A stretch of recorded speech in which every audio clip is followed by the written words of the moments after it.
मैं आपको इस वीडियो में इस लेक्चर में मैं आप लोग को बताऊंगा लेंस से संबंधित क्षमता, लेंस का पावर कैसे ज्ञात करें। इसके पिछले वाला वीडियो में मैं आप लोग को बताया था दर्पण से संबंधित बातें कि दर्पण क्या है, कितने प्रकार का होता है, लेंस क्या है, कितने प्रकार का होता है। लेकिन इस लेक्चर में आज हम लोग जानेंगे कि लेंस का आवर्धन क्षमता क्या है, लेंस का क्षमता क्या है, ये सब बनने बातें। प्यारे विद्यार्थी, आवर्धन क्षमता के बारे में आज हम लोग जिक्र करेंगे। आवर्धन क्षमता, आवर्धन क्षमता को प्यारे विद्यार्थी हम एम से सूचित करते हैं। किससे सूचित करते हैं? एम से सूचित करते हैं। अब आवर्धन क्षमता है क्या? तो आवर्धन क्षमता का मतलब होता है जूमिंग पावर, जूम करके देखना, जूम करके दिखाना। यानी इसको क्या करना, वस्तु को बड़ा करके जो दिखाता है प्यारे विद्यार्थी, उसी को हम बोलते हैं आवर्धन क्षमता। क्या बोलते हैं? हम लोग मोबाइल में देखे होंगे, सब मोबाइल का अलग अलग जूमिंग करने का कैपेसिटी होता है, यानी आवर्धित करके दिखाता है। आवर्धित मतलब बड़ा करके दिखाता है। क्या करके दिखाता है? बड़ा करके दिखाता है। ठीक है, उसी को हम क्या बोलेंगे? आवर्धन क्षमता। आवर्धन क्षमता को किससे सूचित करते हैं? छोटा एम से सूचित करते हैं। कोई डाउट? प्यारे विद्यार्थी गौर फरमाइएगा, यदि हम लोग ऊपर बड़ा रखते हैं और नीचे छोटा रखते हैं और इसको डिवाइड देते हैं तो इसका जो वैल्यू होता है एक से बड़ा होगा। दो का पड़ा में 10, 5 इधर ज्यादा आएगा, इधर कम आएगा, यानी एक से बड़ा होगा। ऊपर वाला बड़ा तो एक से बड़ा, ऊपर वाला छोटा तो एक से छोटा, एक से छोटा। यदि दोनों बराबर, यदि दोनों तो एक के। कोई डाउट नहीं? कोई डाउट है यहाँ पे समझने में? जिधर मुंह खुला रहता है प्यारे विद्यार्थी वो बड़ा होता है, जिधर मुंह खुला रहता है वो बड़ा होता है।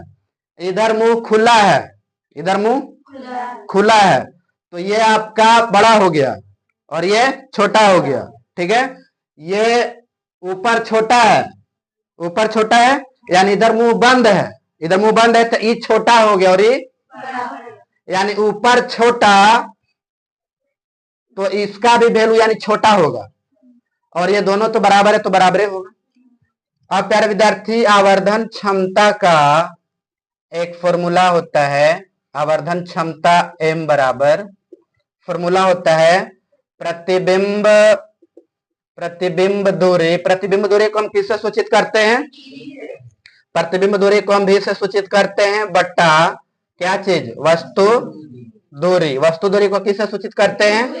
ए से सूचित करते हैं। ठीक है, या इसी का एक और फॉर्मूला होता है प्रतिबिंब का ऊंचाई, प्रतिबिंब का बट्टा वस्तु का ऊंचाई। गौर फरमाइएगा, इसी का एक और फॉर्मूला होता है प्रतिबिंब का ऊंचाई बटा वस्तु का ऊंचाई। अब झोल क्या है सरकार कि ये तो एम का फॉर्मूला है, आवर्धन क्षमता का फॉर्मूला है। यदि ऊपर वाला हम लेंगे बड़ा, ऊपर वाला लेंगे बड़ा तो आवर्धन क्षमता बड़ा, ऊपर वाला हम बड़ा यानी प्रतिबिंब दूरी लेंगे बड़ा तो आवर्धन क्षमता बड़ा। यदि प्रतिबिंब दूरी हम छोटा लेंगे तो आवर्धन क्षमता छोटा। यदि हम ये दोनों बराबर लेंगे तो दोनों बराबर आएगा, प्रतिबिंब का दूरी बराबर वस्तु का दूरी होगा नहीं। यानी प्यारे विद्यार्थी, यदि एम हम बड़ा ले लेंगे एक से, एम यही ना आवर्धन क्षमता, यदि हम एक से बड़ा ले लेंगे तो बड़ा लेंगे कब? जब ऊपर वाला बड़ा होगा, ऊपर वाला बड़ा होगा तभी ना बड़ा आएगा। यानी यदि हम एम बड़ा रखेंगे एक से तो प्रतिबिंब जो बनेगा, प्रतिबिंब बनेगा वो बड़ा होगा। प्रतिबिंब कैसा होगा? प्रतिबिंब कैसा होगा? किससे? वस्तु से। किससे? वस्तु से। कोई डाउट? कोई डाउट है? यदि एम छोटा ले लेंगे एक से, एम छोटा ले लेंगे, यानी एम छोटा ले लेंगे यानी ऊपर वाला छोटा हो जाएगा नहीं, यानी प्रतिबिंब छोटा हो जाएगा नहीं। किससे? वस्तु से। किससे? कोई डाउट नहीं? यदि एम बराबर 1 ले लेंगे। एम बराबर, यदि एम बराबर 1 होगा तो प्रतिबिंब और वस्तु दोनों क्या होगा? बराबर होगा। प्रतिबिंब और वस्तु बराबर होगा। फिर विद्यार्थी मैं फिर से आपको एक बार समझा दूं, यदि ऊपर वाला बड़ा तो 1 से बड़ा, ऊपर वाला छोटा 1 से छोटा, ऊपर नीचे दोनों बराबर तो 1 के।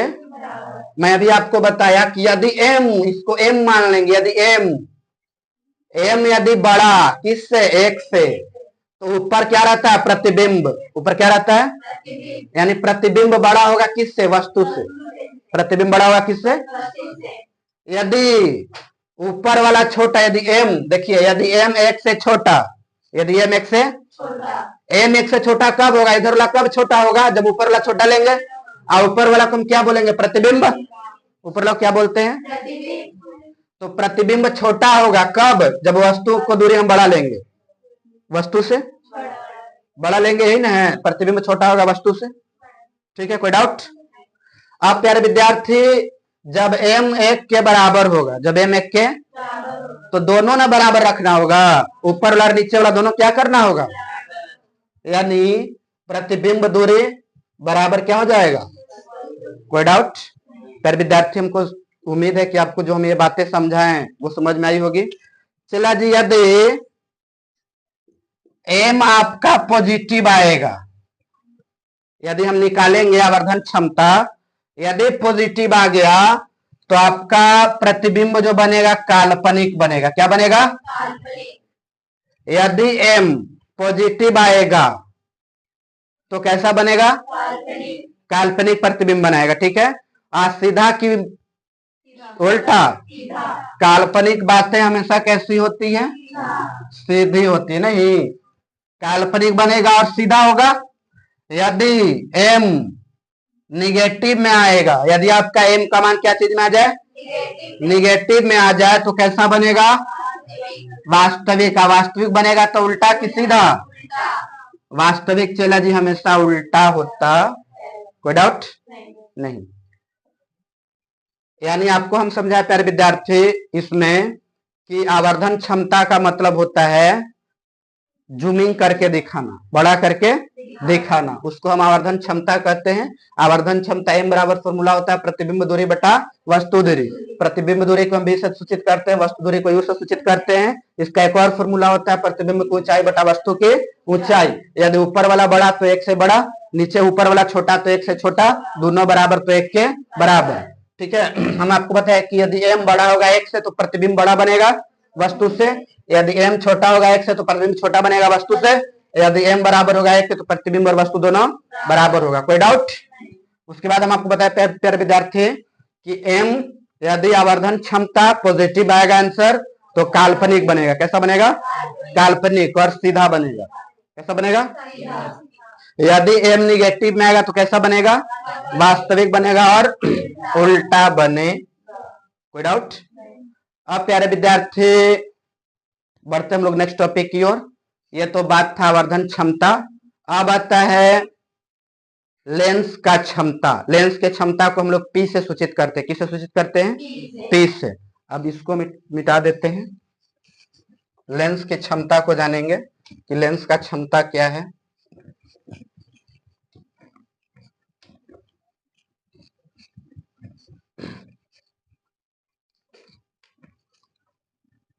लेंस का क्षमता, लेंस के क्षमता को हम किससे सूचित करते हैं प्यारे विद्यार्थी?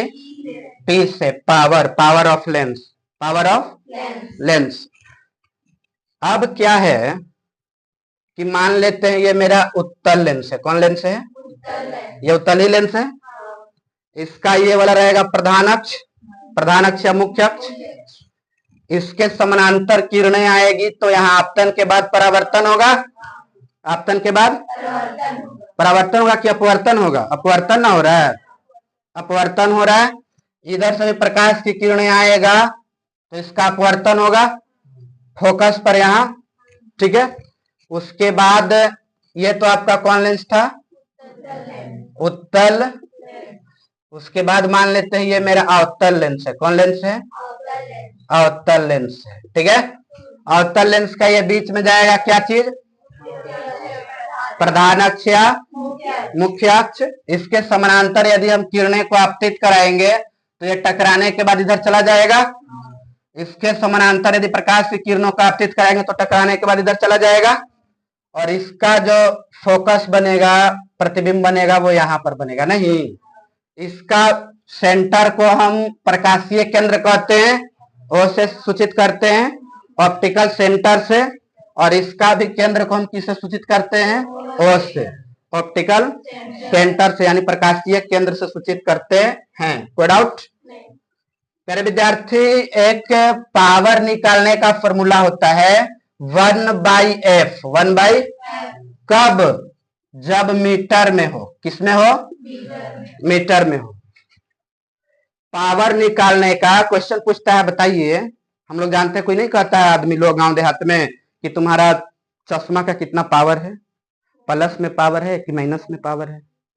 लोग बोलता है ना कि प्लस में पावर है कि माइनस में पावर है। वो भी जानेंगे। चला जी, किसमें, यदि कि जिसका आंख में प्लस में पावर है तो कौन लेंस लगा होगा, किसी का आंख में माइनस पावर है तो कौन लेंस लगा होगा। इसी लेक्चर में हम लोग जानेंगे। क्या है कि फॉर्मूला भी हम बताएं कि यदि पावर निकालना हो तो फॉर्मूला होता है 1/f। कब? जब मीटर में हो। जब यदि सेंटीमीटर में रहेगा तो 100/f निकालेंगे, लिखेंगे फॉर्मूला। क्या चीज? 100/f। यदि पी निकालना हो, पावर निकालना हो, तो 100/f करके निकालेंगे तो सेंटीमीटर में निकलेगा। यदि मीटर में दिया हुआ हो, यदि आपका फोकस मीटर में दिया हुआ हो तो हम ये वाला फॉर्मूला यूज करेंगे। यदि आपका फोकस सेंटीमीटर में दिया हुआ हो तो ये वाला फॉर्मूला यूज करेंगे। कोई डाउट? प्यारे विद्यार्थी, अब हम लोग जानते हैं चिन्ह परिपाटी से संबंधित बातें। इधर इसका फोकस चला जी, इसमें इसका फोकस, प्रधान फोकस तो हम इसी को ना मानते हैं, मुख्य फोकस। इसका एक और फोकस यहाँ भी बनेगा ना। हम बताए थे कि लेंस में सब चीज दो दो बातें हुआ करती है, दो दो हुआ करती है। तो उत्तल लेंस में यदि ओरिजिन से हम देखेंगे तो मेरा मुख्य फोकस इधर आ रहा है, इधर आ रहा है ना मुख्य फोकस। जब इधर आ रहा है तो इसके लिए फोकस आपका जो होगा वो क्या होगा, निगेटिव। क्या होगा? निगेटिव। इधर आ रहा है ना, तो इधर आएगा तो निगेटिव की पॉजिटिव, तो निगेटिव बोलते हैं। यानी दाल में भी हाँ और भात में भी हाँ। राइट साइड में जाएंगे ओरिजिन से तो पॉजिटिव। क्या चीज? पॉजिटिव। और लेफ्ट साइड में आएंगे तो तो बताओ प्यारे विद्यार्थी, इस लेंस के लिए, अवतल लेंस के लिए, अवतल लेंस के लिए एफ क्या, पॉजिटिव की निगेटिव? निगेटिव, क्योंकि यहाँ इसका मुख्य अक्ष और मुख्य ये प्रकाशीय केंद्र है। प्रकाशीय केंद्र से लेफ्ट साइड में आ रहा है ना, किधर आ रहा है? तो एफ क्या चीज? अब चला जी, इसमें पावर क्या होगा, पॉजिटिव होगा कि निगेटिव होगा? इसमें पावर पॉजिटिव होगा कि निगेटिव होगा, कैसे हम जानेंगे? पावर मतलब क्षमता, लेंस का क्षमता। कोई बच्चा कहता है कि बताइए मेरा प्लस में पावर है, तो हम कैसे जानेंगे उसका उत्तल लेंस होगा क्या उत्तल लेंस होगा? कोई कोई आपको आदमी कहता है या मेरा चश्मा में माइनस पावर है, पावर मेरा माइनस में है, तो हम कैसे जानेंगे कि मेरा कौन सा लेंस लगा हुआ है, उत्तल लेंस लगा हुआ है या अवतल लेंस लगा हुआ है? तो चला जी, हम अभी देखें कि पावर का फॉर्मूला होता है 1/f। 1/, गौर से समझना। यदि f का वैल्यू हम यहाँ माइनस वाला लेते हैं, ये वाला प्लस वाला लेते हैं, उत्तल लेंस वाला, यदि हम f का वैल्यू यहाँ प्लस में लेंगे तो पावर प्लस में आ जाएगा। पावर क्या में आएगा? यदि हम यहाँ प्लस में f लिखेंगे तो मेरा पावर प्लस में आ जाएगा। यानी उत्तल लेंस में पावर क्या होता है? प्लस में। उत्तल लेंस में पावर क्या चीज में होता है? प्लस में। इधर देखिए, इसमें तो मेरा फोकस क्या चीज में होता है? माइनस में। फोकस क्या चीज में होता है? माइनस में। तो यदि हम f माइनस में यहां ले ले, माइनस में f माइनस में ले ले, तो पावर का फॉर्मूला 1/-f हो जाएगा। तो माइनस यानी p भी मेरा माइनस आ जाएगा। p क्या चीज में आएगा? माइनस में। तो यानी अवतल लेंस में p क्या चीज होता है? पावर क्या चीज होता है? माइनस में। किसमें? यानी यदि आपसे कोई कहेगा कि बताइए किसी का आंख में प्लस पावर है, किसी का चश्मा में प्लस पावर है, तो वो कौन सा लेंस यूज कर रहा? तो जिसका पावर प्लस होगा उत्तल लेंस, और जिसका पावर माइनस होगा कोई डाउट? बहुत लोग का पावर चश्मा में बढ़ाना पड़ता है और बहुत लोग का पावर चश्मा में घटाना पड़ता है, कोई डाउट? तो जिसका पॉजिटिव पावर होगा उसको हम उत्तल लेंस में रखेंगे और जिसका निगेटिव पावर होगा अवतल लेंस में रखेंगे, कोई डाउट? कोई डाउट? मेरे विद्यार्थी, मैं फिर से एक बार इसको रिपीट कर दे रहा हूं। हम लोग लेंस का क्षमता, क्षमता मतलब पावर, लेंस का पावर कितना है, हम लोग नहीं बोलते कितना पावर है लेंस का, तो लेंस का पावर को हम लेंस की क्षमता को पी से सूचित करते हैं। पी बराबर फॉर्मूला होता है 1/f, मीटर में हो तो 1/f होगा और सेंटीमीटर में हो तो 100/f होगा, कोई डाउट? लेंस की क्षमता का ऐसा ही मात्रक, प्यारे विद्यार्थी, लेंस की क्षमता का ऐसा ही मात्रक डायोप्टर होता है, उसको डी से हम सूचित करते हैं। किससे? लेंस की क्षमता का ऐसा ही मात्रक डायोप्टर होता है, इसको हम किससे सूचित करते हैं? डी से सूचित करते हैं, ठीक है। इस पर हम लोग एक न्यूमेरिकल लिखे बनाएंगे, आप लोग लिखिए। ये फॉर्मूला से हम लोग एक न्यूमेरिकल बनाएंगे, जल्दी लिखिए। लिखिए लिखिए यदि किसी लेंस की, यदि किसी लेंस की, क्वेश्चन, यदि किसी लेंस की, यदि किसी लेंस की फोकस दूरी 10 सेंटीमीटर हो, 10 सेंटीमीटर हो, तो उसकी क्षमता ज्ञात करें, तो उसकी क्षमता ज्ञात करें। जल्दी आंसर बताएंगे फिर विद्यार्थी, इसका आंसर कितना होगा, जल्दी बताएं। यदि किसी लेंस की फोकस दूरी 10 सेंटीमीटर है, यदि किसी लेंस की फोकस दूरी 10 सेंटीमीटर है तो उसकी क्षमता ज्ञात करें, तो उसकी क्षमता ज्ञात करें। मेरा मोबाइल फ्लाइट मोड में कर दीजिए। तो उसकी क्षमता ज्ञात करें, जल्दी ज्ञात करके आप लोग दिखाइए। तो उसकी क्षमता ज्ञात करें, जल्दी कमेंट करेंगे, जल्दी कमेंट कीजिए कमेंट बॉक्स में, कितना इसका आंसर आएगा, जल्दी बताइए। प्यारे विद्यार्थी, हम लोग देखेंगे, देखिए हम आपको बोले कि यदि फोकस दूरी सीएम में हो, फोकस दूरी, यदि फोकस दूरी सेंटीमीटर में रहेगा तो 100/f फॉर्मूला यूज करेंगे, 100/, ये वाला फॉर्मूला यूज करेंगे। कब? जब सेंटीमीटर में हो फोकस, किस में हो? तो फोकस मेरा सेंटीमीटर में है ना, यानी f बराबर दिया है 10 सेंटीमीटर, कितना दिया है? और हमको p ज्ञात करना है, नहीं, p बराबर फॉर्मूला हम जानते हैं प्यारे विद्यार्थी, 100/f होता है कि नहीं होता है? 100/f का वैल्यू दिया हुआ है 10, काट देंगे, जीरो कितना बार में कटेगा? 10 बार में। कितना बार में कटेगा? 10 सेंटीमीटर आया, यानी प्लस ना, इसका कुछ नहीं तो क्या है? Plus, plus 10 centimetre. अब बताओ जिसका पावर प्लस आया वो उत्तल लेंस है कि अवतल लेंस है? जिसका पावर पॉजिटिव आएगा वो उत्तल लेंस है। कौन लेंस है? जिसका पावर पॉजिटिव आया प्यारे विद्यार्थी, वो आपका कौन सा लेंस है? उत्तल लेंस है, ठीक है।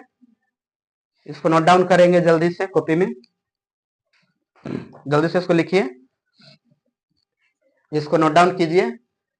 प्यारे विद्यार्थी, आप हमारे इस चैनल से जुड़े रहे, आपको कक्षा 10वीं से संबंधित सारी बातें आपको लाइव टू लाइव मिलेगा और वीडियो भी मिलेगा आपको, आप जा करके वीडियो वॉच कर सकते हैं। लिख लिए? मिटाते हैं, चलते हैं नेक्स्ट टॉपिक की।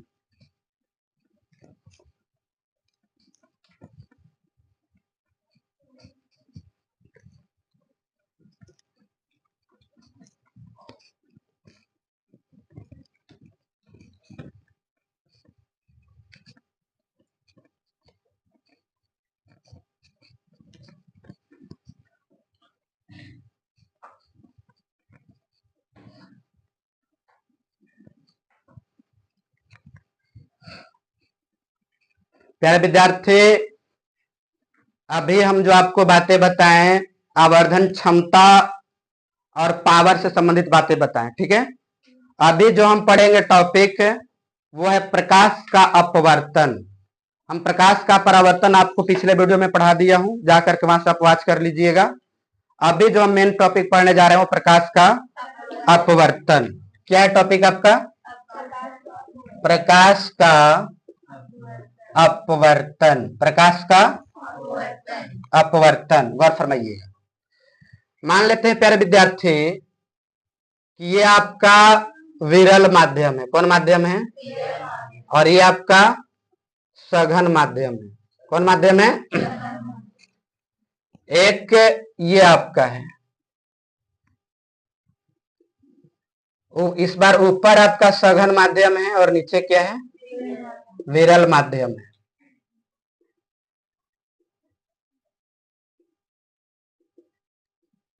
अब प्यारे विद्यार्थी, सघन माध्यम और विरल माध्यम क्या है? सघन माध्यम हम उसको बोलेंगे जो ज्यादा घनियाल रहेगा, जो ज्यादा जिसका कण ज्यादा होगा। हवा पानी में कौन सघन कौन विरल? तो पानी चला जी हो जाएगा सघन, क्योंकि ज्यादा उसका कण पास पास सटे हैं। उसका कण पास पास सटे हैं। किसका? पानी का। हवा पानी में कौन सघन? पानी सघन। पानी सघन। क्यों सघन? क्योंकि पानी का कण ज्यादा पास पास होंगे, हवा का कण ज्यादा पास पास नहीं है, ठीक है। यानी हवा हो गया आपका विरल माध्यम और पानी हो गया, यानी दोनों में जो दो माध्यम में जिसका कण दूर दूर होंगे, हट्टे हट्टे होंगे, वो आपका विरल माध्यम होगा, और जिसका कण सटे सटे होंगे सघन माध्यम होगा। कोई डाउट? अब प्यारे विद्यार्थी, मामला क्या है सरकार कि यदि हम प्रकाश की किरण को सघन माध्यम से विरल माध्यम में ले जाते हैं, यदि हम प्रकाश की किरण को सघन माध्यम से विरल माध्यम में ले जाते हैं, तो प्यारे विद्यार्थी इसको पूरा सीधा सीधा पार हो जाना चाहिए था। यदि हम प्रकाश को सघन माध्यम से विरल माध्यम में ले जाते हैं तो प्रकाश को क्या हो जाना चाहिए था? पूरा पूरा पार हो जाना चाहिए था। लेकिन चला जी, ये कुछ कोण के साथ, ये मेरा अभिलंब है ना, ये क्या है? अभिलंब है। ये सीधा वाला अभिलंब है। ये कुछ कोण के साथ मुड़ के इधर चला जाता है। यही घटना प्रकाश का अपवर्तन कहलाता है। फिर से समझेंगे। यदि प्रकाश का किरण सघन माध्यम विरल माध्यम में प्रवेश करता है तो कुछ कोण के साथ अभिलंब से दूर हट जाता है। कहाँ हट जाता है? अभिलंब से दूर हट जाता है। अभिलंब से दूर हट जाता है। यही घटना क्या कहलाता है? प्रकाश का अपवर्तन कहलाता है। कोई डाउट? डाउट है? अब प्यारे विद्यार्थी, मान लेते हैं कि मेरा ये विरल माध्यम है, नीचे मेरा कौन माध्यम है?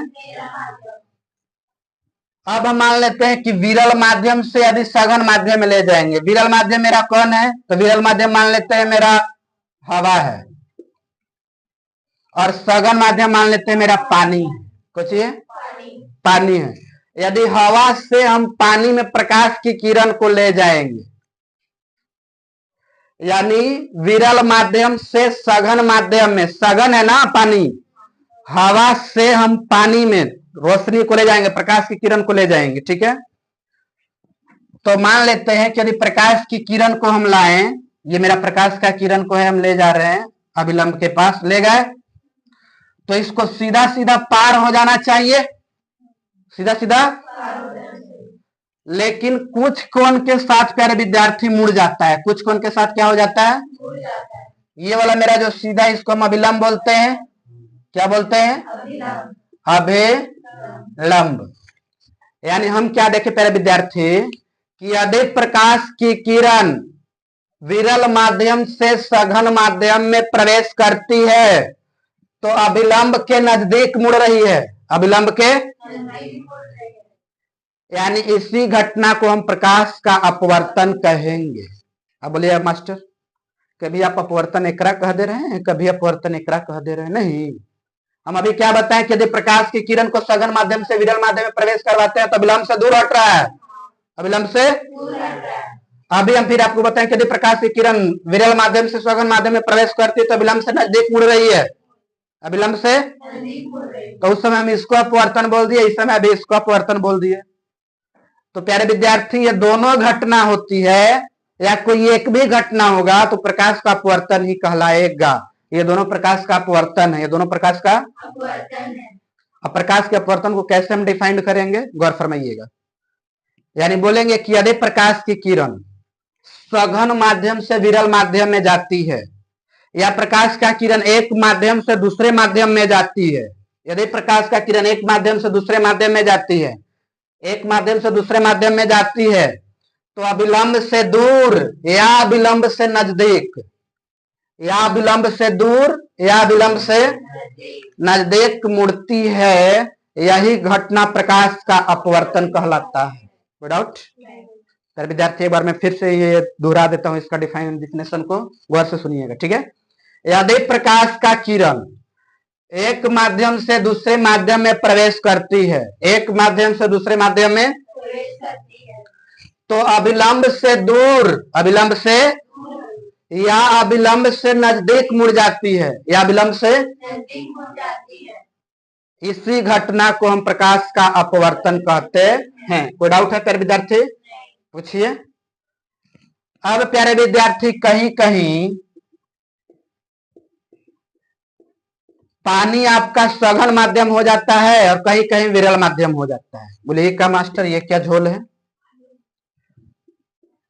देखो, कांच और पानी, कांच और पानी में कौन सघन?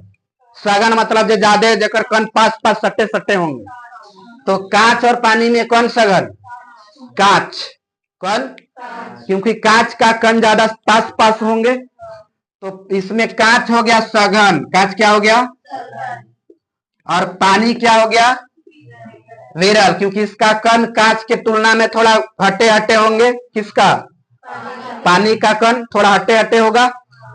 अब प्यारे विद्यार्थी, हवा और पानी में आपका पूछेगा, बताइए हवा पानी में कौन सघन कौन विरल? पानी इसमें सघन हो जाएगा, पानी इसमें, और हवा इसमें। यानी विद्यार्थी, कोई कोई माध्यम में पानी सघन है और कोई कोई माध्यम में पानी, कोई कोई माध्यम में पानी क्या है? सघन है, और कोई कोई माध्यम में पानी। कोई डाउट? डिपेंड करेगा कि उसकी सघनता कितनी है, वो दोनों माध्यम की सघनता कितनी है, ठीक है। सघनता प्यारे विद्यार्थी घनत्व को दर्शाता है कि किसका कितना ज्यादा घनत्व है, कौन कितना ज्यादा घनियाइल है, ठीक है। अब प्यारे विद्यार्थी, मैं फिर से आपको इसको रिपीट कर देता हूं, एक बार गौर फरमाइएगा। हम आपको बताएं कि यदि प्रकाश का किरण एक माध्यम से दूसरे माध्यम में प्रवेश करती है, एक माध्यम से दूसरे माध्यम में प्रवेश करती है, या तो अविलंब से दूर हटेगा या तो अविलंब से नजदीक आएगा, यही घटना प्रकाश का अपवर्तन कहलाता। कोई डाउट? अब प्यारे विद्यार्थी क्वेश्चन पूछा था, बताइए यदि प्रकाश का किरण सघन माध्यम से विरल माध्यम में प्रवेश करेगा तो बताइए अविलंब से दूर की नजदीक? तो इसलिए में आप फिगर बनाए हैं तब ना आप बोल पा रहे हो आसानी से कि दूर। आई फिगर मिटा देंगे तो आपका गोगो गोगो हो जाएगा, ठीक है। विरल सघन में घुस जाएगा, सघन विरल में घुस जाएगा, दूर नजदीक घुस जाएगा, नजदीक दूर घुस जाएगा। तो चला जी वो बुढ़ ज्ञान देते हैं, ठीक है, एकदम ट्रिक जो कि आप जिंदगी भर नहीं भूलोगे। क्या करना है कि यदि प्रकाश का किरण सघन माध्यम से विरल माध्यम में प्रवेश करता है तो विलंब से दूर। सवेदु याद रखना है, पहला ट्रिक। सवेदु, यदि प्रकाश का किरण सघन माध्यम से विरल माध्यम में जाता है तो विलंब से दूर हटता है, अविलंब से। और दूसरा बुढ़ ज्ञान है प्यारे विद्यार्थी, विषण, विरल माध्यम से सघन माध्यम जाएगा, विलंब से नजदीक आएगा। हो गया? अब आपका दूर नजदीक में कोई डाउट? देखो कैसे, यदि प्रकाश का किरण सघन माध्यम से विरल माध्यम में जा रहा है तो विलंब से दूर हट रहा है, दूर। सविदु। सघन माध्यम से विरल माध्यम में जा रहा है तो विलंब से दूर हट रहा है। इसमें देखिए, यदि प्रकाश का किरण विरल माध्यम से सघन माध्यम में जा रहा है, स है तो विलंब से न नजदीक आ रहा है, अविलंब से नजदीक आ रहा है। कोई डाउट? यानी याद कैसे रखेंगे? सविदु और विषण, सविदु और विषण। कोई डाउट? प्यारे विद्यार्थी, जब हम सघन माध्यम से विरल माध्यम में आते हैं तो सब कुछ बढ़ जाता है, सब कुछ बढ़ जाता है। देखिए यहां से यहां बढ़ गया ना, इधर बढ़ गया, यानी कैसे बढ़ जाएगा? सघन माध्यम में मान के चलो कि हमको यहां से निकलना है, यहाँ बहुत ज्यादा बच्चा बैठा है तो हम अपने आप को सिकुड़ करके निकलेंगे। यहाँ बहुत ज्यादा बच्चा बैठा है तो हमको निकलना हो बाहर, तो हम अपने आप को सिकुड़ करके निकलेंगे। आज जैसे हमको खाली मतलब फैल जगह मिल जाएगा तो हम अपने आप को सोचेंगे, रिलैक्स फील करेंगे, अपने आप को फैलाने का कोशिश करेंगे, फैला हुआ हमको महसूस होगा। यानी सघन माध्यम से विरल माध्यम में जाएंगे, ज्यादा से ज्यादा भीड़ से कम भीड़ में जाएंगे तो हम फैलने का कोशिश, यानी आजादी फील करेंगे, आजादी। यहाँ आप लोग आए हैं, इतना सारा बच्चा एक रूम में बैठे हैं तो यहाँ ज्यादा लोग भरे हैं, लेकिन आप अपना घर में जाइएगा एक अपना रूम में अकेले तो आपको वहां ज्यादा आजादी महसूस होगा यहाँ की अपेक्षा, यानी वहां ज्यादा फैले हुए प्रतीत होंगे, ज्यादा फैले हुए प्रतीत होंगे। यानी सघन से ज्यादा भीड़ से विरल में जाते हैं, यानी फैल जगह में जाते हैं तो हम लोग फैलने का कोशिश करते हैं, हम लोग यानी सब कुछ चला जी यहाँ बढ़ेगा, सब चीज बढ़ेगा। कहाँ? जब सघन से विरल में जाएंगे तो सब कुछ बढ़ेगा, लेकिन विरल माध्यम से सघन माध्यम में जाएंगे तो सब कुछ सिकुड़ेगा, सब कुछ कम होगा। सब कुछ क्या होगा? नहीं, सघन माध्यम से ये विरल माध्यम से आइए ना, हम कहीं फैल वाला जगह से हम जाते हैं मेला में तो हम लोग बहुत ज्यादा भीड़ वाला मिला रहा तो चपल चपल महसूस नहीं करते हैं, भुलाइए जाते हैं बहुत आदमी। यानी फैल वाले जगह से भीड़ भाड़ वाले एरिया में हम जाते हैं तो हम लोग महसूस करते हैं कि कहीं चिपक गए, नहीं। यानी विरल माध्यम से सघन माध्यम में हम जाते हैं तो हम अपने आप को सिकुड़ा हुआ महसूस करते हैं। कैसा महसूस करते हैं? दबा हुआ महसूस करते हैं, सब चीज कम हो जाता है। सब चीज क्या हो जाता है? इसमें सब चीज कम हो जाता है, सब चीज। और इसमें सब कुछ क्या होता है? सिर्फ किसको छोड़कर? आवृत्ति को छोड़कर। चला जी, आवृत्ति कभी नहीं बदलता है, ना आवृत्ति इसमें बदलेगा ना आवृत्ति। कोई डाउट? कोई डाउट है? ये जो हम बातें बताएं वो समझ में आया? समझ में आया? अब प्यारे विद्यार्थी, एक टॉपिक है अपवर्तनांक। क्या है? अपवर्तनांक। अपवर्तनांक का मतलब क्या होता है हम लोग जानेंगे कि अपवर्तनांक है क्या। गौर फरमाइएगा, अपवर्तनांक है क्या। हेडिंग बनाते हैं अपवर्तनांक। चला जी, अपवर्तनांक को हम म्यू से सूचित करते हैं। किससे? म्यू से। यू नहीं लिखल है, म्यू लिखल है, म्यू। ठीक है, इसको हम म्यू से दर्शाते हैं, म्यू से। किससे? अपवर्तनांक को हम म्यू से दर्शाते हैं। अब बोलिएगा कि मास्टर अपवर्तनांक क्या है, यानी म्यू क्या है? तो अपवर्तनांक चला जी ये बताता है कि कौन माध्यम कितना सरल है, ये सघन है, और कौन माध्यम कितना विरल है। कौन माध्यम कितना सघन है और कौन माध्यम कितना, यानी ये बताता है कि बताइए कांच और पानी में कौन सघन है और कौन विरल है।